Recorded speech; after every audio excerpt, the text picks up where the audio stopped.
Hey everyone, I'm James Montemagno, and I'm really excited to be here with all of you to talk about sort of a personal project that I've been working on for a long time that actually turned into something really neat. It was a mobile application that needed a powerful backend service, but I didn't want to run different databases, and I didn't want to have to run different servers.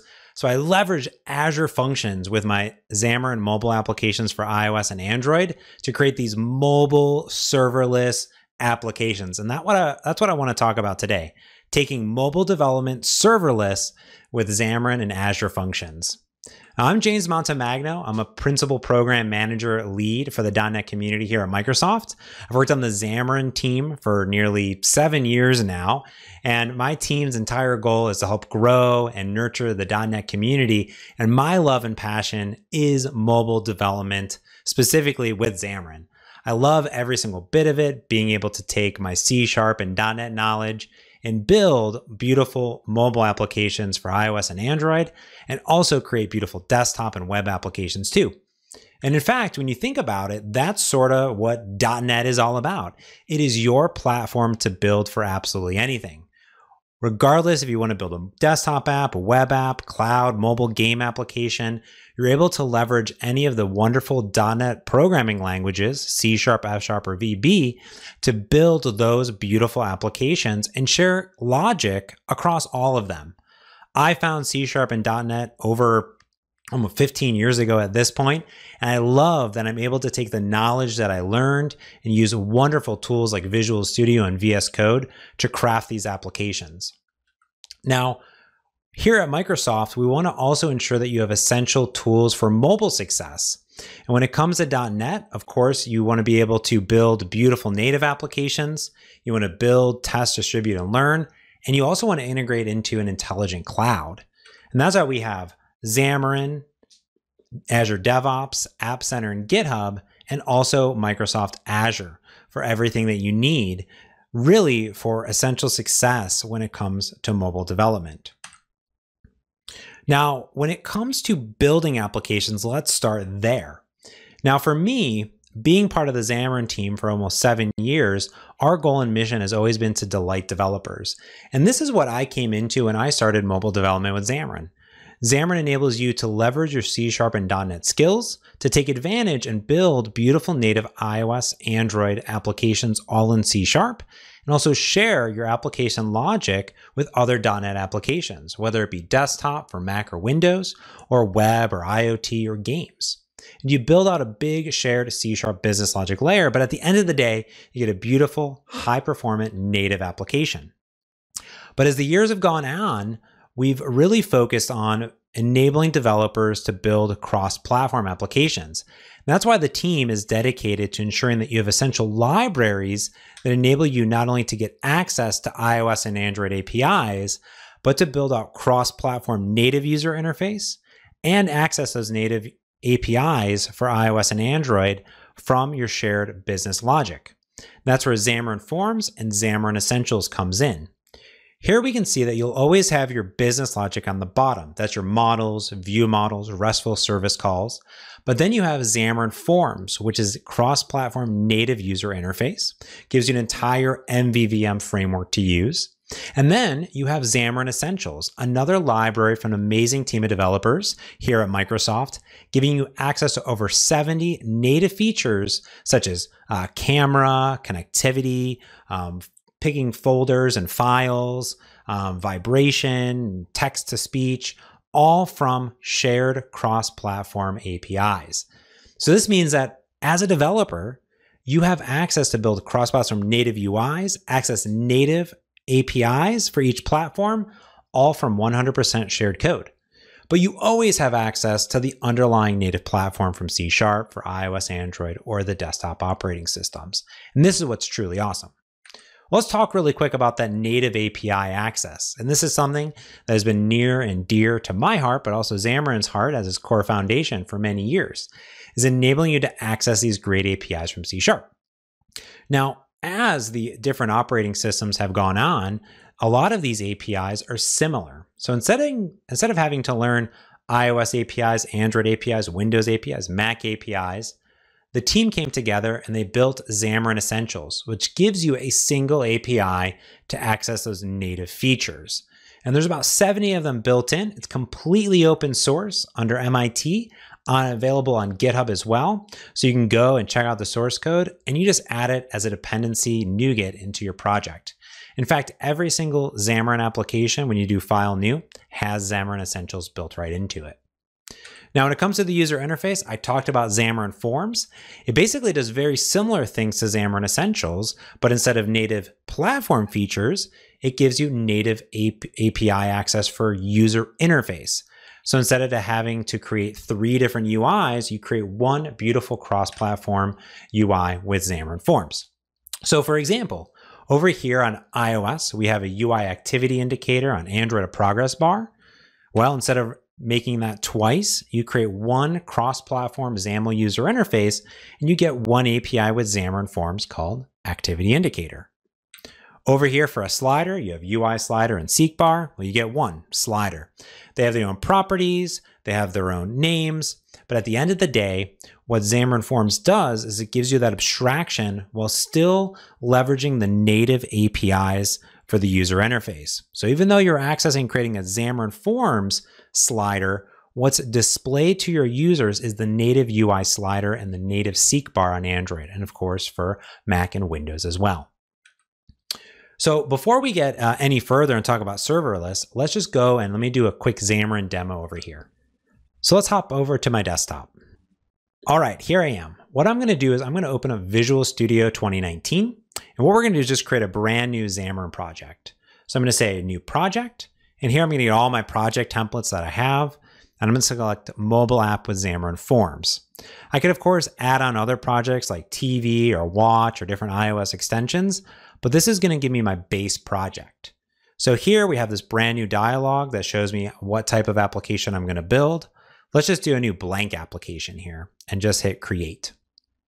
What this will do is it'll give me everything I sort of need for my iOS, Android, and Windows projects so I can start to be productive right away and also have a shared backend with my user interface and all my models and view models and things like that. So let's see what this looks like over here. I'm going to go ahead and collapse these down and zoom in here. Here we have our .NET Standard project, which is where my user interface and any of my models, view model services are going to be. And I have some pages in here. So I have a main page XAML and my app XAML. So these are some shared user interface code here. Then down here, we have our Android, iOS, and our Windows projects.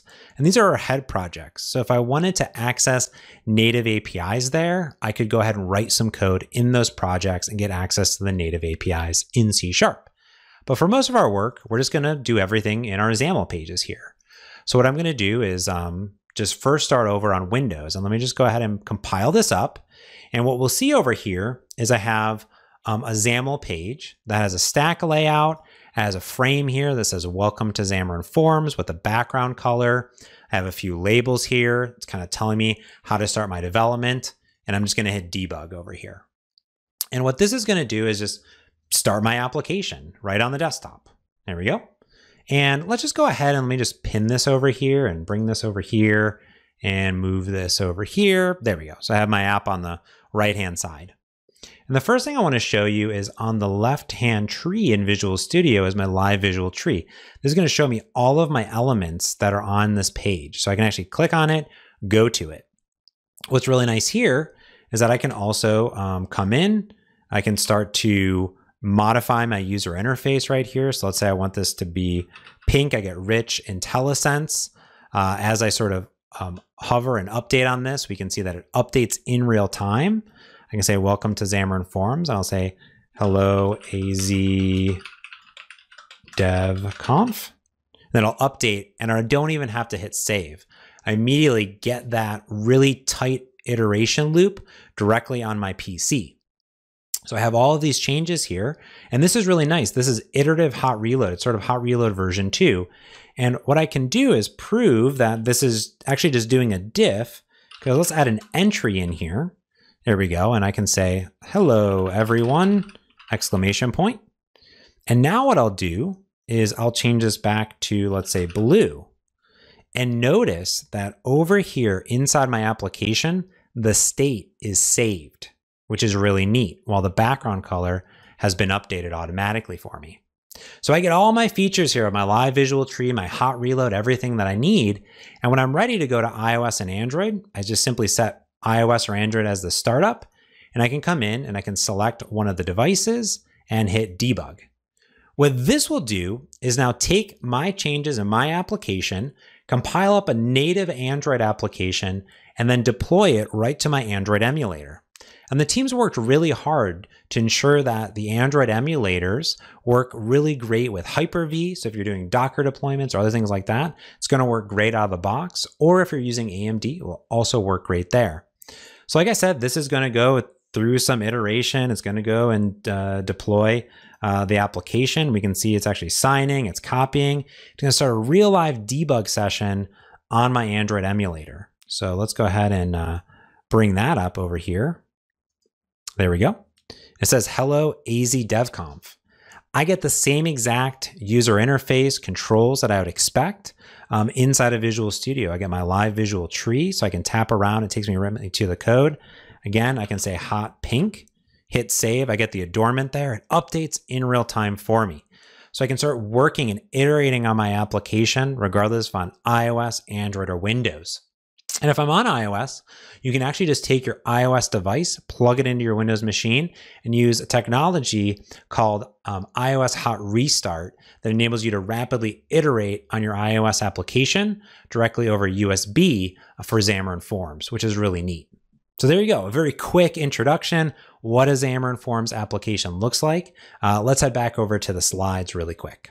All right, now that we have our application, let's talk about what you do next, which is build powerful backends. And that's where Microsoft Azure comes in. Now, Azure has tons of great SDKs that you can integrate directly into your mobile applications today. So things like data from Azure SQL, Azure Storage, Cosmos DB, to machine learning, to cognitive services, to different app service APIs, and other things like Azure Search, Service Bus, Identity, all are compatible because it will work with any .NET application. That means if you're using cool technologies like SignalR for real-time communication, those SDKs are going to work inside of your Xamarin applications. So you can leverage all of this existing infrastructure and knowledge directly in your Xamarin applications. Now, I specifically want to talk about serverless. And when I started off, I didn't want to have to worry about, spinning up different web service APIs and doing different connectors and looping in. And I really wanted to use the latest and greatest technology. So I wanted to think about taking my application serverless. And this is where Azure Functions come in. It's an amazing service, part of Azure, that enables you to build out local event-driven modules or functions, obviously, if you will, that can scale on demand. This is neat because you don't have to think about how many VMs do I have? How am I scaling out or up or across? Azure Functions does that all for you. You scale and you pay for only what you consume. So the milliseconds of time that your functions are running. One of the coolest parts is that you can develop them directly in Visual Studio or Visual Studio for Mac or even Visual Studio Code, develop them locally on your machine before you deploy to Azure. Now, this is one of the things that I super duper love about functions is that you can not only develop them locally, but you can develop them in C#. In fact, Azure Functions supports all sorts of different languages out there like JavaScript and Java and a bunch of other ones.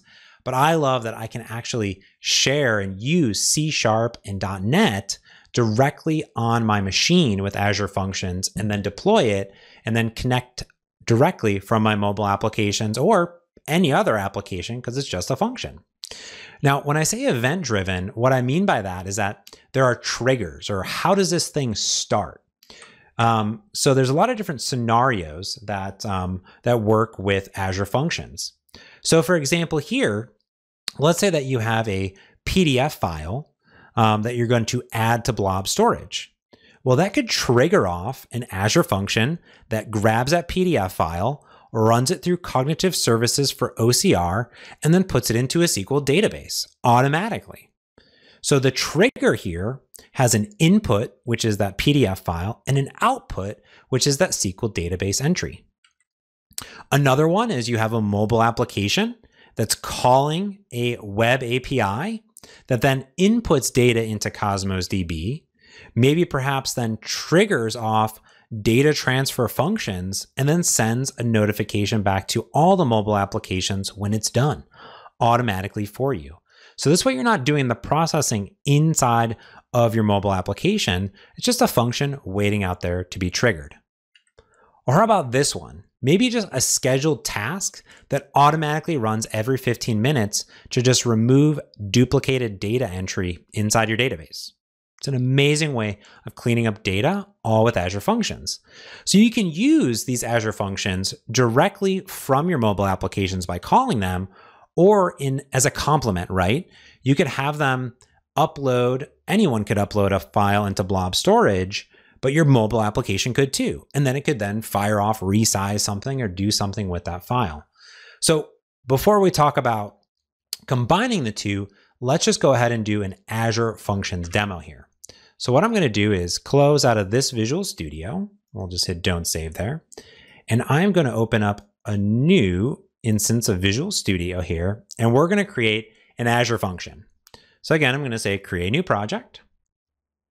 Now here, I also have an Azure function. So I've added the Azure SDK. I'm going to hit Next and just say Function App 2. That sounds good. There we go. And here, this is what is going to give us all of the different triggers, okay? So I have just an empty one, which I don't want that. There's a blob trigger, Cosmos DB, HTTP trigger, a queue trigger, service bus trigger, timer trigger. And there's all of these different triggers here. Let's just do something very simple, right? Which is an HTTP trigger. And this is normally what a mobile application would be calling. So I'm going to hit Create here. And this will create my Azure function for me directly from Visual Studio. So here we go. Now, up over here, it's just a single project. There we go, function 2. And I have a file called a function 1.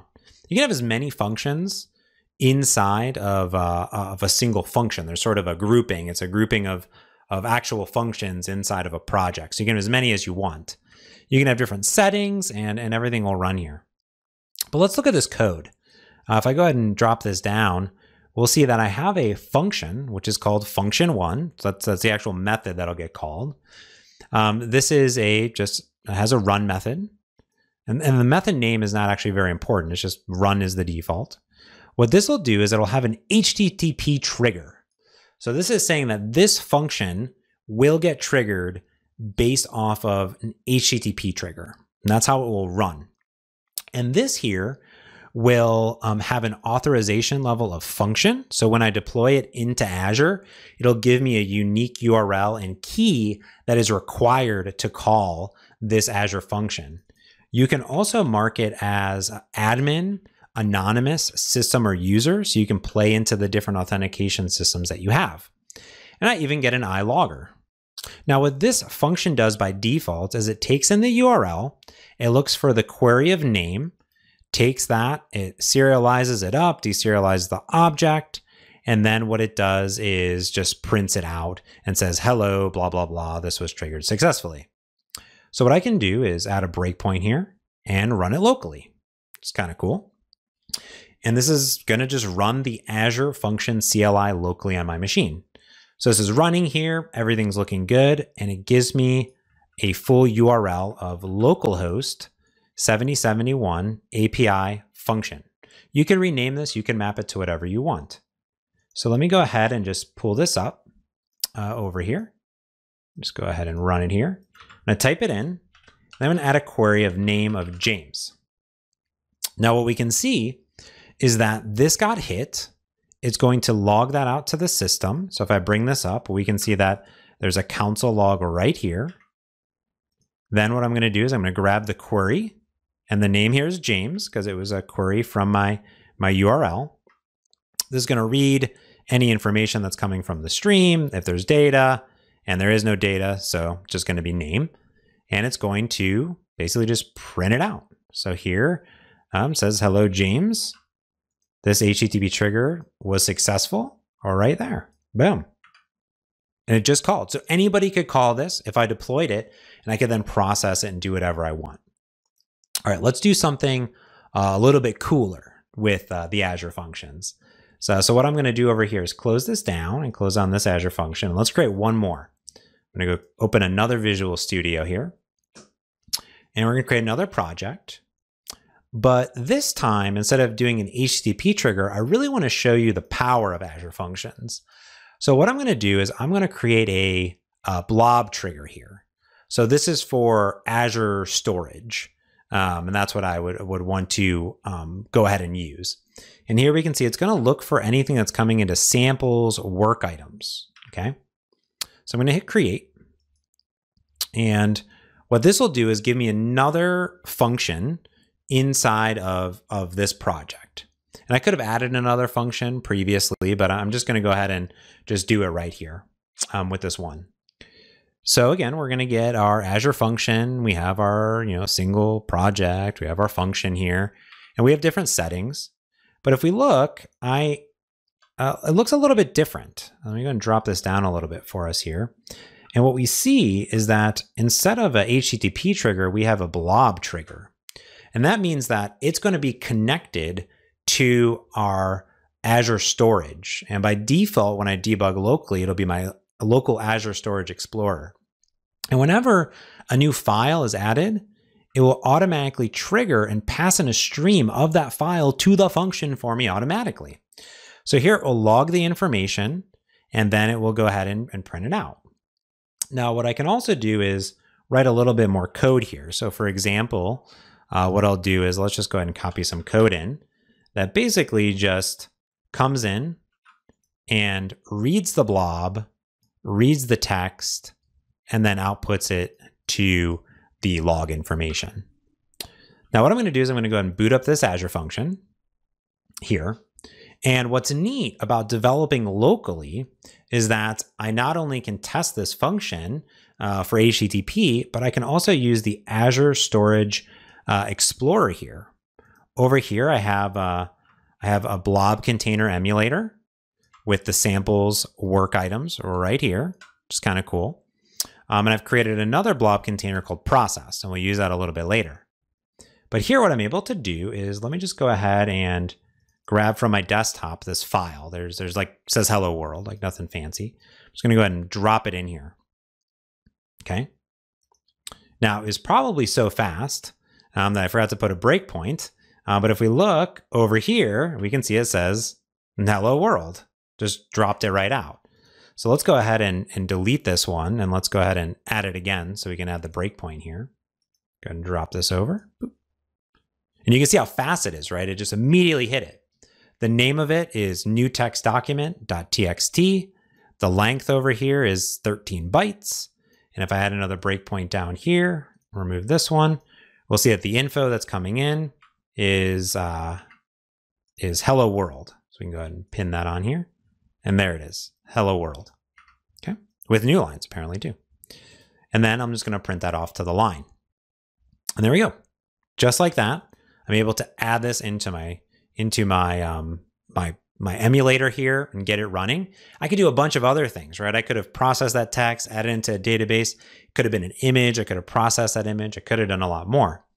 Let's do something a little bit different here, because I wanted to show the power of not only adding files, but what if I was to take that file and then output it somewhere else? So do an in and an out.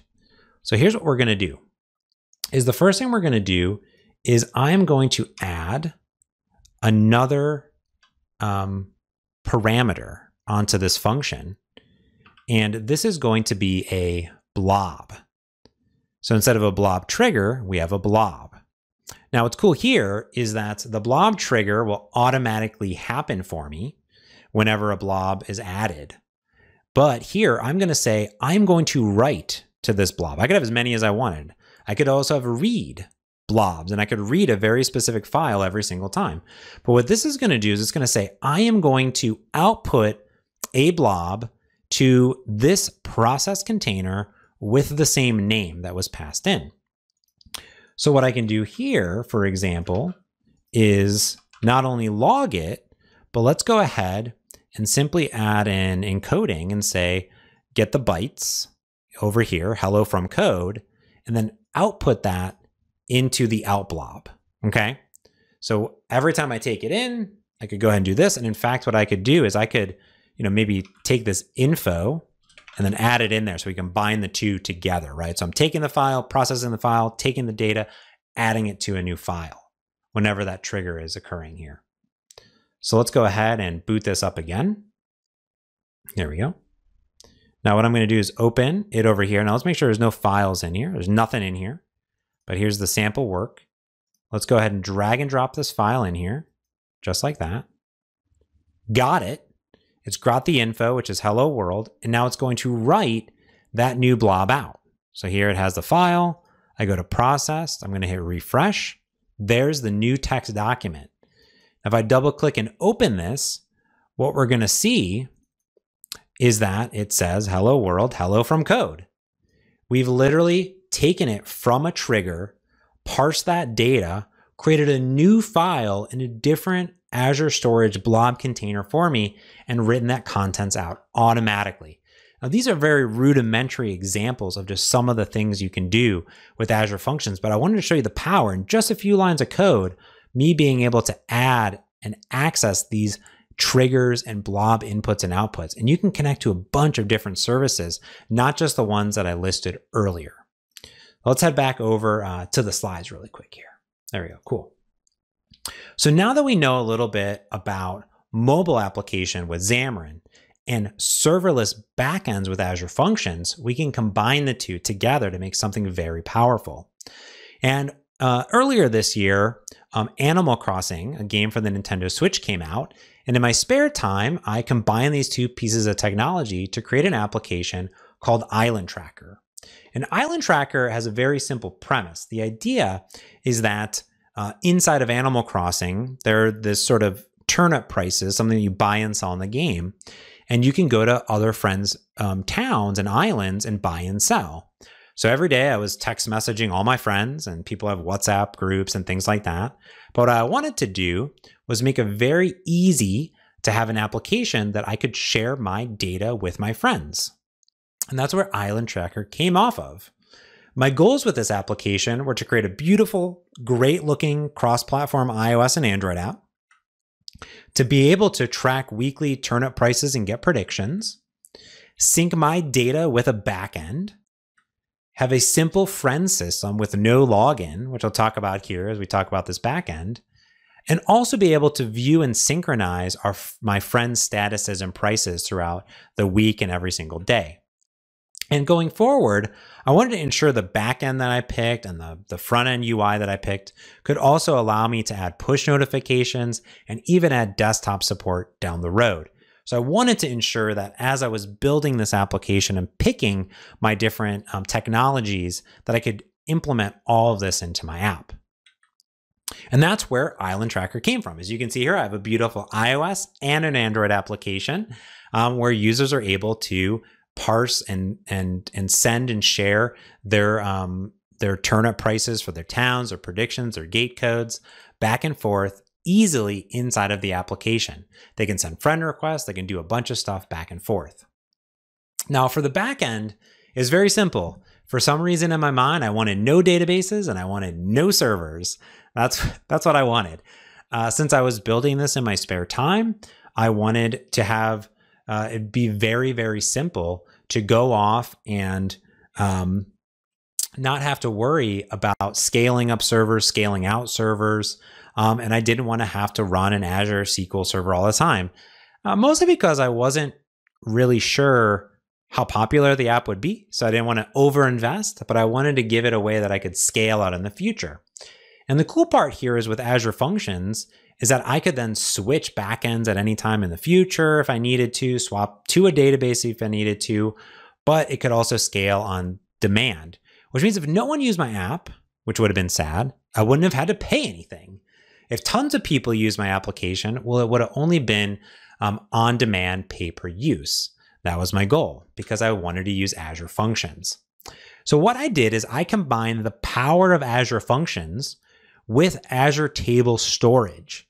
And Azure Table Storage is a really cool kind of key value table row column storage solution.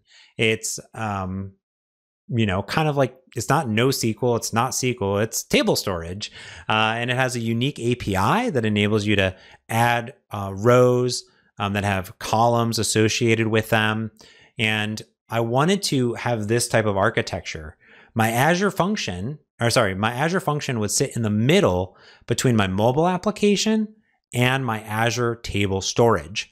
And the reason it could do that and sit between, because I never wanted my mobile app to call directly into my table storage. I didn't want to have to process. I wanted to make sure that, my Azure server, my services here with functions could scale on demand. And that if I needed to change things in the future, no matter what version of the mobile application the users were running, I could change the backend out seamlessly and still have it be secure. So I wanted to have this. So let me show you a little bit of what this looks like in regard to a very simple property and simple data structure, which is a user. And a user in my application has a private key and a public key. And the public key is saved on the server. It's shared with friends, and a private key is stored securely inside the mobile application. Whenever the mobile app starts up, these are generated automatically. Now that private key, though, is not stored. It doesn't need to be stored necessarily. It only needs to be used for server communication.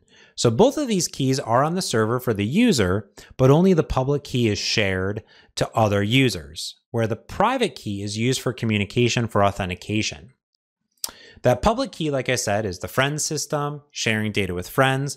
It's the only thing that gets shared with other people, and the private keys stay private.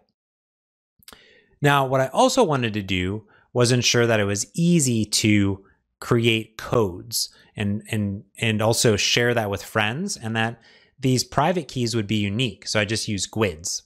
And these GUIDs are generated again when the app is started, and they're stored in the keychain via Xamarin.Essentials automatically with secure storage. So very, very simple. Finally, like I said, it's tied to the device, so it can be transferred. Now, if I wanted to in the future, I could add in an authentication system with Twitter or Facebook or Microsoft, but I wanted to keep it very simple. You install the app, you have an account, and you can upload information about your account, like your name, and you can share with friends, basically. So as soon as you install the app, you're done. There's nothing to sign up for necessarily. So let me show you what this looks like and how my backend communicates with my front end. Okay, here we go.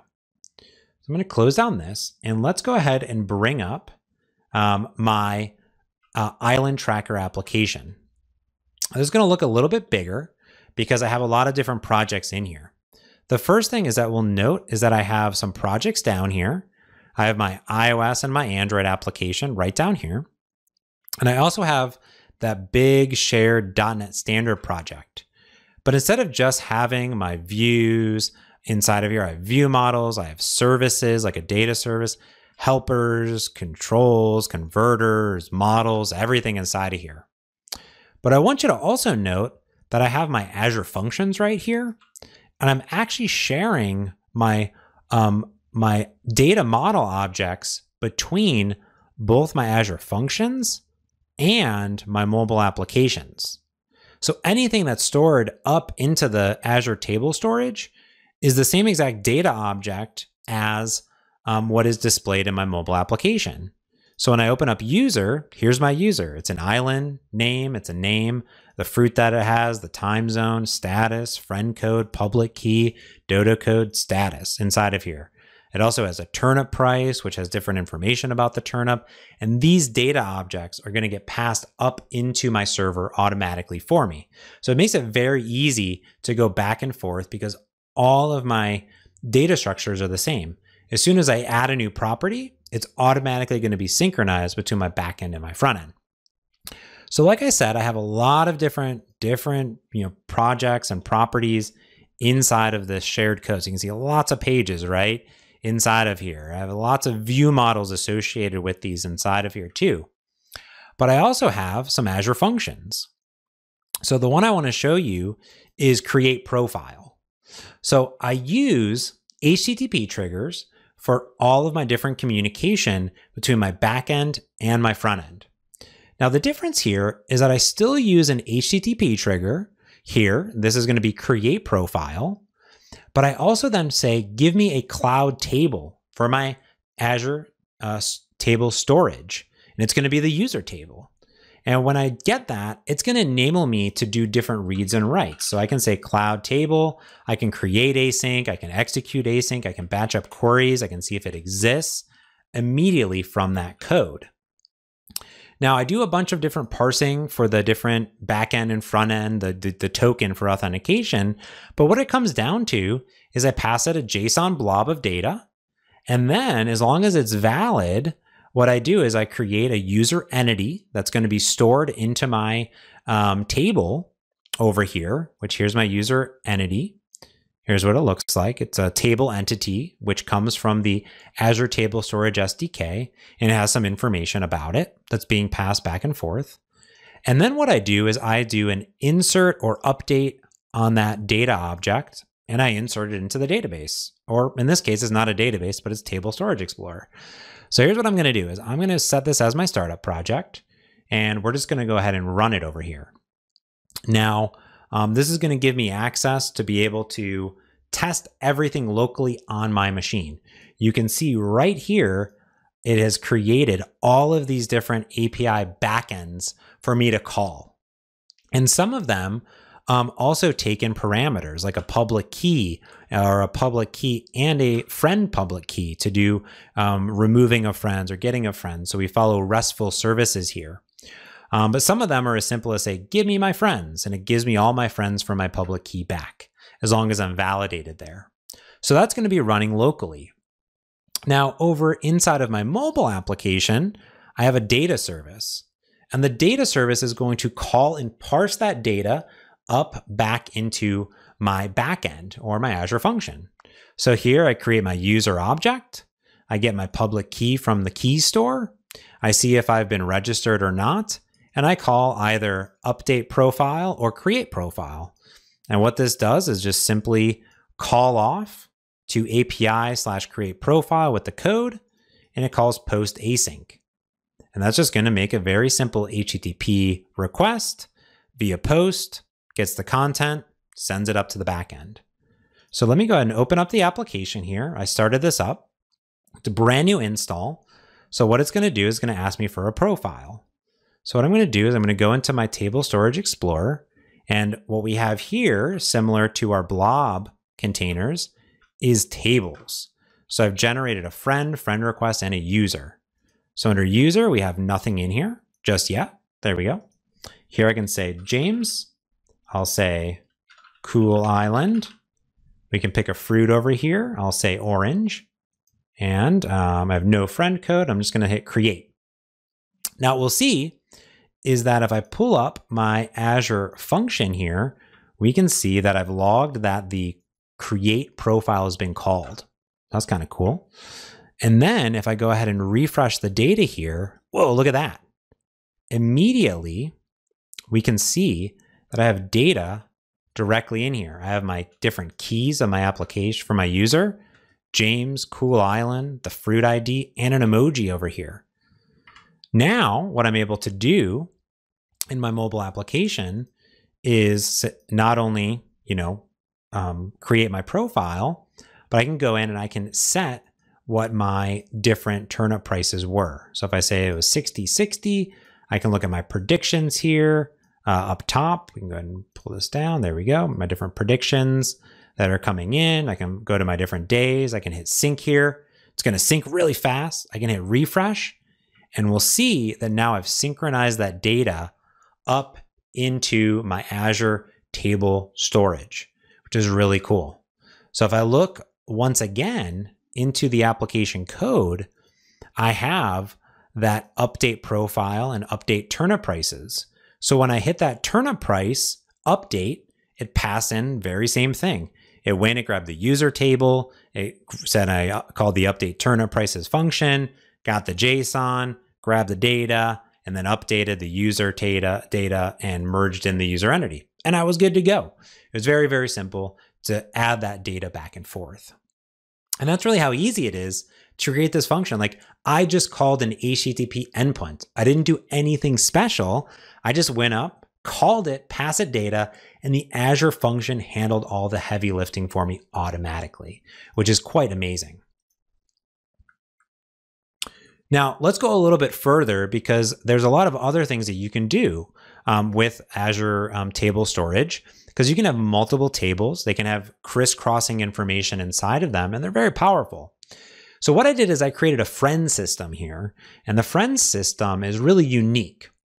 What it does is it enables you to easily create friends, sort of like Facebook, where someone requests to be your friends and you approve it. So the idea here is, here's me, here's James right here, this purple James. I'm going to share a link, kind of like to my profile with a friend. And let's call that friend Maddie. Maddie's presenting here at AzConf, and we work together. So she has Animal Crossing too. So I'm going to give her my link. Now here's Maddie here. And what she's going to do is click on that and say, oh, cool. Like James looks cool. I'm going to send you a friend request. I'm going to get that friend request and I'm going to approve or deny it. And if I approve it, we're friends and we're good to go. If I deny it, then we're not friends, but I'm easily able to basically say, here's my URL, send me a friend request, and then automatically approve or deny in the system. And how this all works is via Xamarin.Forms deep linking ability with custom URIs. So inside this application, it uses the shell navigation service, which is URI based. And the idea here is very simple. Let's say I had a list of cities and I wanted to navigate over to a detail page. Well, instead of constructing an entire page and a whole data object, I really just want to go to that detail page so I can give it a URL of detail. What I can do to go backwards is just do ... and go backwards. But a powerful part of the navigation service is that I can navigate deep into the pages via query parameters, just like I showed you with the Azure functions earlier. So I can say, go to the detail page and give it this city ID, which is pretty awesome. So inside my page, I can say, hey, go to this page, here's the city, set the ID, handle it all for me automatically. And what you can do is you can use custom URLs through your Xamarin applications to deep link to specific pages. And that's what I did with my friend request. Now here's what this looks like. It's kind of long and it's a little scary, but this is what I would be sending to Maddie.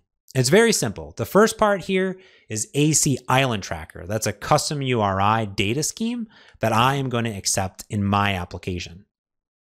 Then what I'm telling it is to automatically navigate to the friends/invite page.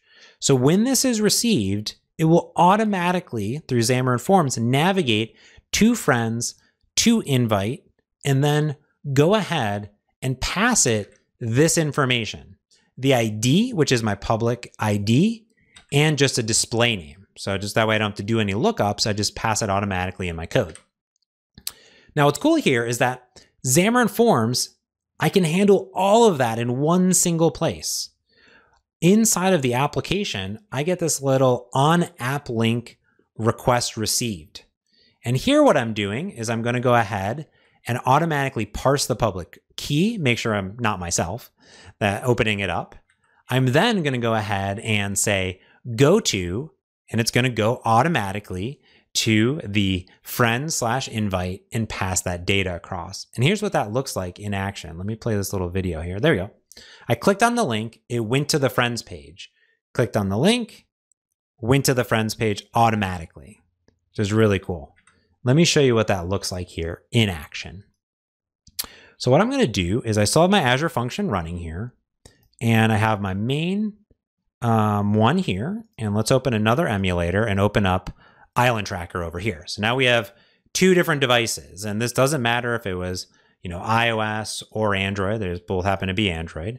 But over here, I'm just going to go ahead and let's create a profile. And I'm going to say this is Maddie. And this is going to be Xamarin Town. And let's just say that Maddie has cherries or, just apples are fine. There we go. And hit create.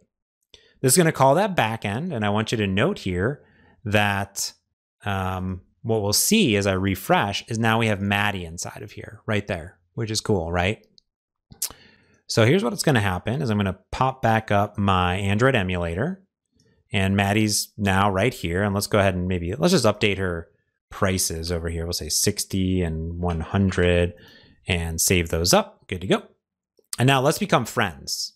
So we can see here we have no friends, but I'm going to go ahead and share my friend code here with Maddie. So what I'm going to do is I'm going to say copy to clipboard. And what I'm going to do over here is it's saved in my clipboard, but I'm just going to go ahead and say add manually and hit submit. So what this is going to do is now say, hey, do you want to add James as a friend? And I'm going to say, yes, add friend. And it says friend request sent. You will see your friend as soon as they accept the friend request on their app. That's kind of cool. If I look back over into my backend, I have a friend request table. I'm going to hit refresh, and we can see that this is over here a partition key and row key saying that this user would like to be this user's friend. So they're only different by 1 and 2 in my keys here. So now when I go back over into my other emulator, let's pull that back up and go into requests. I can refresh this and I can see I have one friend here. That's kind of cool. I'm going to go into it. It says Maddie would like to be your friend. So let's go ahead and approve it and just say yes. There we go. And close it out. Now, just like that, if we go back into the backend one more time, I'm going to go ahead and clear it out. That friend request has been deleted. And when I look at friends, we can see that each of these users are friends of each other, basically. 1 and 2 and 2 and 1 are the friends here. Now, when I come back over and I hit refresh, there we go. Just like that, I've become friends immediately in the system, all using serverless compute and Azure Functions with Azure Functions and leveraging Azure Table Storage. I didn't have to create an account. It's all created for me. I didn't have to log in. I didn't have to do anything. All the friends codes, everything is done directly through this. I can go in, I can remove friends. I have everything that I need. I can update it and I can get different predictions as I go, which is really, really neat. So this is super powerful. I think that this type of development is super quick. It enables you to scale out your services and be super productive directly on your machine here. Now let's go ahead and close these down and let's wrap it up. Now, hopefully what you've seen is that with Xamarin, you can build beautiful cross-platform native applications and share all of your business logic, your user interface, and native integrations across the different operating systems. You can leverage powerful backend services with Azure Functions to get those inputs and outputs that you may need across different services that Azure provide, like blob storage, Azure Table Storage, Cosmos DB, and a lot more. Best of all, you can run them all locally before you deploy them up to Azure or wherever else you want to deploy them. And then what I love, of course, about functions is that they scale on demand and you only pay for usage, which I think is delightful. So if the more you grow, the more it scales, the more you pay, obviously, but as it ebbs and flows throughout the day, you're good to go. There you go. I hope that you really, really enjoyed this presentation and that you're able to now leverage Xamarin for building your mobile applications and also leverage Azure Functions for serverless compute. You can find me everywhere on the internet at James Montemagno. You can send me an email, check out my blog, or just hit me up on Twitter. I also have a podcast called Merge Conflict that you can learn about more. And of course, right over here, I have everything open source on my GitHub page. So when you go to github.com/JamesMontemagno, the entire source code is here for you. You can run it all locally on your machine, Mac or PC, and you'll be good to go. I hope that you really enjoyed this session, that you reach out with any questions, and that you go off and build awesome applications, and then please tell me all about them. Have an awesome conference, and thanks for tuning in.